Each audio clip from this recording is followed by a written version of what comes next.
Welcome. This recording is for second grade teachers who are reviewing the Junior Achievement USA second grade learning experience, also known as JAR Community.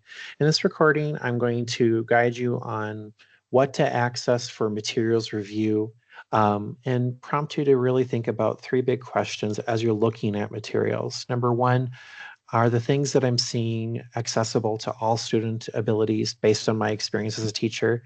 Number two, are the topics and experiences and materials being shown here going to spark engagement and interest on the part of students? Number three, are the art styles and topics being discussed reflective of what I expect to see in a second grade classroom? Are they also reflective of what is happening in my students' communities, what they need to be talking about? So with that, I'm going to jump into it and show you where to go. The first thing I'll note is that our information is stored in D2L, our learning management platform.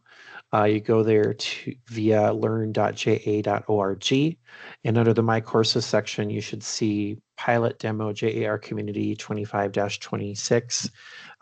If you need assistance getting access to either D2L or this course, please be in contact with your local JA office who should be able to support you. With that squared away, I'll click on the course itself and you'll see all these tiles, and really where we would want you to focus your time is looking at the materials in sessions 1 through 5. You can look at whatever you want if it interests you, but I'm going to really focus on the bare minimum of what we want you to review and weigh in on as an educator. I'm going to start with session 3 because this is designed in a way that eventually all sessions will follow. And I'm going to start off by reviewing the recurring patterns of what you will see for session materials. So the first thing I'll note is that there's an on-screen presentation. This is a slide deck you put on a whiteboard or projector screen that has vocab, discussion prompts, instructions for activities, things like that. There's also a facilitator guide. This is the main resource that kind of ties all the materials together. This is designed for volunteers that come in from the community to lead classroom sessions. It's designed with the assumption that someone who doesn't have an education degree is walking students through conversations and activities in a lesson. I'll dig into that a little more in a moment. Next is vocab cards. These are optional. Whether or not someone uses them, it's up to their presentation style. Vocab is also covered on the on-screen presentation.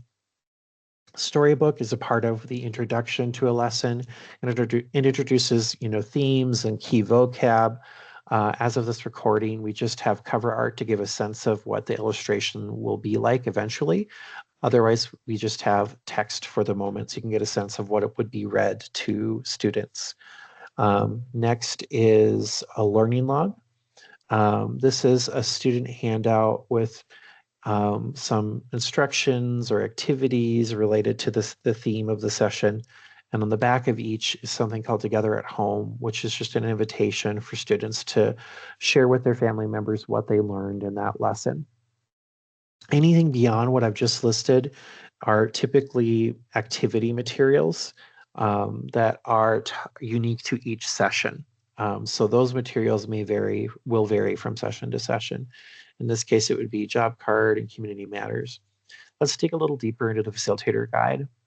The first couple of pages you can skip over if you want. It's just context for volunteers to know what they're doing and how to get prepared.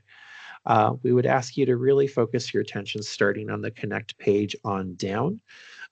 You'll see in each section, there's a say prompt or an ask prompt meant to guide volunteers on how to act in the classroom. And in the right-hand margins, you'll see visual prompts to let people know what materials they need to be using at any given moment of the session, assuming they start here and progress forward with the session. So under Connect, there's an introduction section, which is generally getting to know the volunteer and key vocab. The Discuss section dives a little bit deeper into some core topics related to the key vocab. And then the activity is a playful learning experience where there's a game of sorts or a playful project or an artistic project where students are applying their learning. Again, the say here is what the volunteer would say, and typically these are instructions on what students need to listen to so they can do the activity. Again, you'll see materials in the right-hand margin. Once they get through the activity, there's a wrap-up section that just reviews what was learned today to see if students were grasping the information.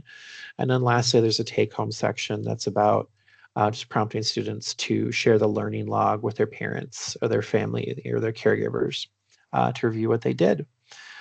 Those are the main things we would ask you to look at for each session 1 through 5. We really value your perspective as teacher, that you have a deeper knowledge through your day in, day out experience with students. And again, we want to learn from your perspective. Are there any thoughts as far as, is this accessible or not to all student abilities? Is this going to prompt engagement and interest for this age group? And does this seem relevant in terms of art style and topics being discussed? If you have questions or concerns, please contact your local JA staff. And as a thank you for your time for reviewing all 5 sessions, you will receive a gift card.